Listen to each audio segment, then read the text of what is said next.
Kita mungkin sering mendengar kisah tentang 5 gadis bijaksana dan bodoh, mungkin dari sekolah minggu ataupun khotbah gereja. Tetapi sebenarnya apa makna dari perumpamaan ini? Ini bukan sekedar kisah untuk mengajarkan kita supaya menjadi pintar dan tidak bodoh, tetapi ini merupakan seri dari pengajaran Yesus mengenai akhir zaman dan tentang kedatangannya yang kedua kali. Di video kali ini kita akan menelaah lebih dalam mengenai perumpamaan ini, mengenai apa itu pelita dan mengapa gadis itu ditolak, dan terlebih lagi adalah apa makna dari minyak itu. Kita juga akan melihat dari segi latar belakang Yahudi untuk memperkaya pemahaman kita mengenai perumpamaan ini. Harapannya melalui pembahasan ini kita akan semakin mengerti isi firman Tuhan sehingga kita menjadi semakin dewasa, menjadi murid sejati dari Tuhan Yesus.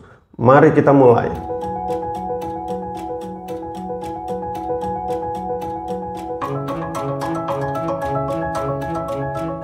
Perumpamannya tercatat di dalam Matius 25, bagian dari seri pengajaran Yesus tentang akhir zaman. Yesus menyampaikannya beberapa hari sebelum penyalipan di Bukit Zaitun, dan ini merupakan bagian dari pengajaran yang dikenal dengan Olivet Discourse. Jadi ceritanya ada 10 gadis yang sedang menantikan mempelai pria di malam hari. Mereka membawa pelita sebagai tanda persiapan dan 5 diantaranya membawa minyak cadangan yang disebut bijaksana dan 5 lainnya tidak membawa minyak cadangan yang disebut dengan wanita bodoh. Ketika mempelai pria datang, mereka yang siap dengan pelita yang menyala yang diizinkan masuk ke dalam pernikahan. Sedangkan kelima wanita yang bodoh, mereka datang terlambat karena mereka mencoba untuk membeli minyak di tempat lain dan akhirnya pintu pun tertutup dan mereka tidak bisa masuk ke dalam pernikahan. Perumpamaan ini menekankan mengenai kesiapan rohani. Yesus sedang menggambarkan bagaimana keadaan orang percaya menjelang kedatangannya yang kedua kali. Di sini para gadis melambangkan gereja Tuhan, mempelai pria adalah Kristus sendiri, sedangkan pesta pernikahan adalah penggenapan janji mengenai kerajaan Allah.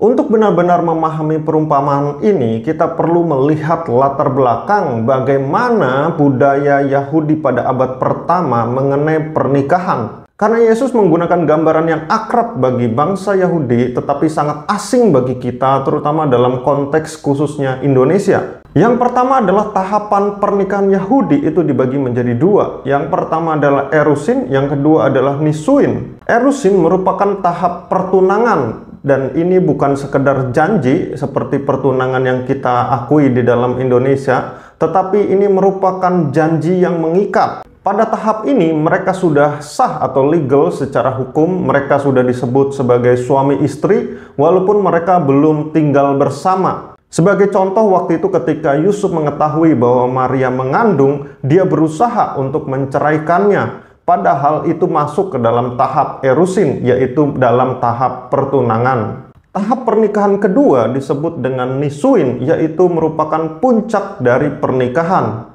Biasanya terjadi setelah beberapa bulan, bahkan bisa 1 tahun setelah proses pertunangan dilakukan. Disinilah pesta besar diadakan dan mempelai pria akan pergi untuk menjemput mempelai wanita di rumah ayahnya dan membawanya ke dalam perjamuan yang besar.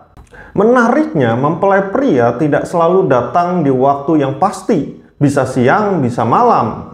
Dan kedatangannya sering dikaitkan sebagai simbolis kejutan untuk mengetahui kesiapan rombongan dari mempelai wanita. Yang kedua adalah peran gadis dan pelita. Dalam konteks itu, para gadis ini adalah merupakan bridesmaid yang juga bertugas untuk menyambut mempelai pria yang akan datang.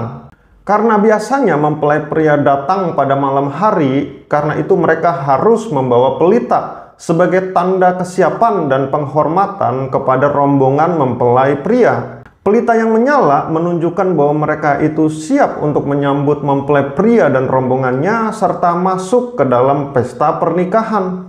Maka jika pelita itu padam, ini bukan sekedar kelalaian biasa, tetapi ini merupakan penghinaan kepada mempelai yang datang. Yang ketiga, makna minyak dan pelita dalam simbolisme Ibrani. Di Alkitab, pelita seringkali melambangkan cahaya kebenaran yang menuntun kehidupan seseorang. Sebagai contoh misalnya di dalam Mazmur kita melihat ada ayat yang mengatakan bahwa firman-Mu adalah pelita bagi kakiku. Sedangkan minyak melambangkan pengurapan dan hadirat dari Roh Kudus. Maka dalam konteks perumpamaan, pelita tanpa minyak itu merupakan kehidupan Kristen tanpa hadirat Roh Kudus dan juga firman yang ada di dalam hati mereka. Mungkin secara fisik mereka aktif dalam pelayanan kegiatan gereja, tetapi hatinya kosong, tidak memiliki relasi pribadi dengan Allah. Setelah kita memahami alur cerita dan latar belakang budaya, sekarang kita masuk ke bagian yang paling penting mengenai apa makna rohani dalam perumpamaan ini. Yang pertama, 10 gadis ini melambangkan gereja Tuhan di akhir zaman. Yang menarik, ada beberapa kesamaan di antara mereka, yaitu sama-sama memiliki pelita dan sama-sama menantikan kedatangan mempelai pria. Yang membedakan hanyalah ada yang membawa cadangan minyak dan ada yang tidak membawa cadangan minyak.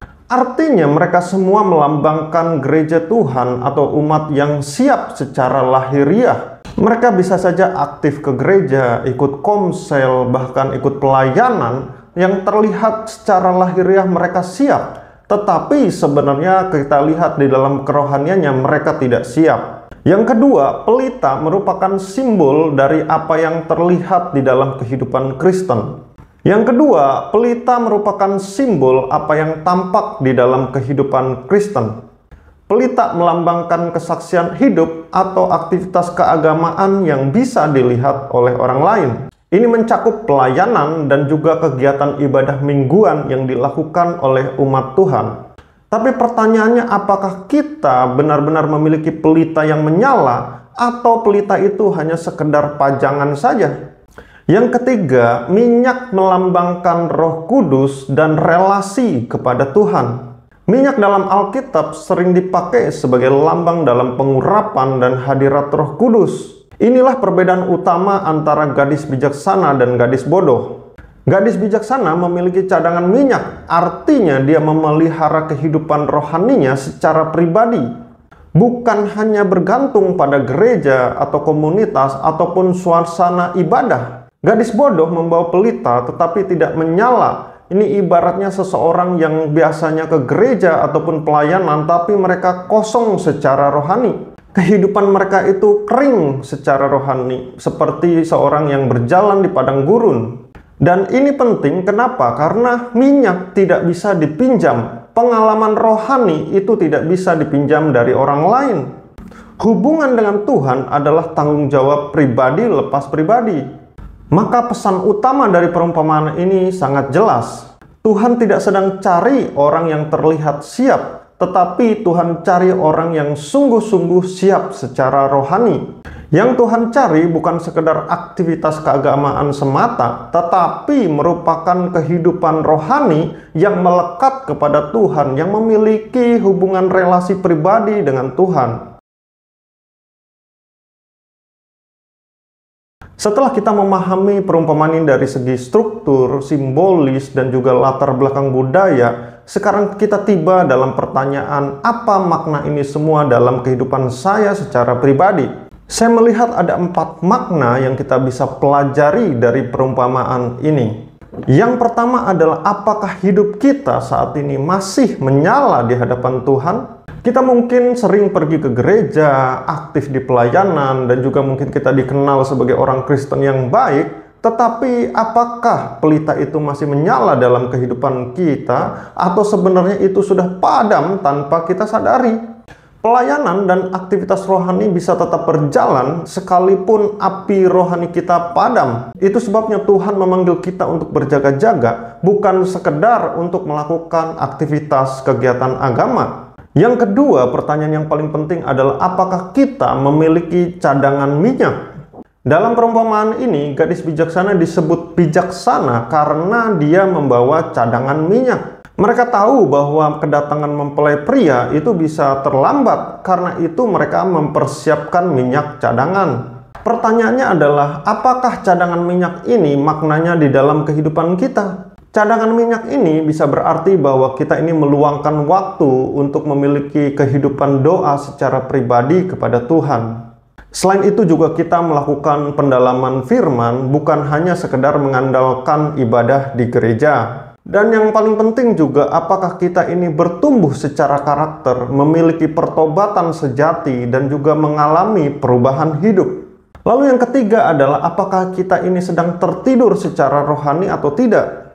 Semua gadis dalam perumpamaan ini tertidur, tetapi hanya mereka yang siap dan bangun yang dapat menyambut mempelai pria. Tidur ini bisa berarti kita kehilangan kepekaan rohani dan hanya terbiasa dengan kegiatan aktivitas saja. Hari ini Yesus memanggil kita untuk bangun dan berjaga karena kita tidak tahu kapan Yesus datang untuk kedua kalinya. Yang keempat, apabila pintu itu tertutup, apakah Tuhan akan mengenal kita? Kita mungkin mengenal Tuhan, tetapi pertanyaannya apakah Tuhan mengenal kita sebagai orang yang bersungguh-sungguh di hadapan Tuhan? Hari ini mari kita periksa lagi apakah kita memiliki pelita yang masih menyala dan memiliki minyak cadangan dan kehidupan kita sungguh-sungguh dikenal oleh Bapa kita di surga. Teman-teman, cerita ini bukan hanya sekedar cerita biasa atau hanya pelajaran sekolah minggu. Ini adalah pesan Yesus langsung kepada gerejanya di akhir zaman. Dia tidak sedang mencari orang yang paling sibuk ataupun paling aktif dalam kegiatan keagamaannya. Dia sedang mencari mereka yang benar-benar siap secara rohani, yang hidup dalam persekutuan yang sejati, memiliki minyak di dalam kehidupannya, dan memiliki pelita yang terus menyala. Sebagai ayat penutup saya berikan di dalam Matius 25 ayat 13 yang berbunyi, "Karena itu berjaga-jagalah, sebab kamu tidak tahu akan hari maupun akan saatnya." Ini bukan soal tahu tanggalnya, tapi merupakan kesiapan kita yang kita lakukan setiap hari. Sampai jumpa di video berikutnya dan Tuhan Yesus memberkati.